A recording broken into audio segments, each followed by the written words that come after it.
27 মে 2026 খবর পেলাম সবাই বলতেছে সৌদি আরবে নাকি ঈদের দিন।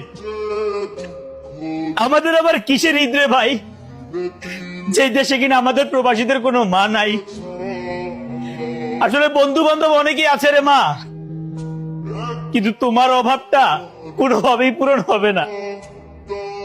খুব আফসোস হচ্ছে, চিন্তা করছি ঈদের দিন মাংস খাওয়ার জন্য প্লেট হাতে নিয়ে লবণ হয়েছে কিনা, সেই বাহানা ধরে তোমার রান্নাঘরে পাশে গিয়ে দাঁড়িয়ে থাকতাম।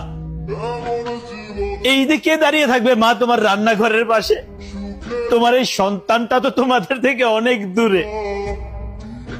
সত্যি মা, আজকে খুব আফসোস হচ্ছে, নিজেদেরকে মনে হচ্ছে আমরা অভাগা, কারণ আমরা হাজার চেষ্টা করলেও পারবো না এই ঈদে তোমাদের সাথে ঈদ করতে। আরে ভাগ্যবান তো ওই সন্তানগুলা যারা কিনা ঈদ করতে পারবে তাদের নিজের মা বাবার সাথে।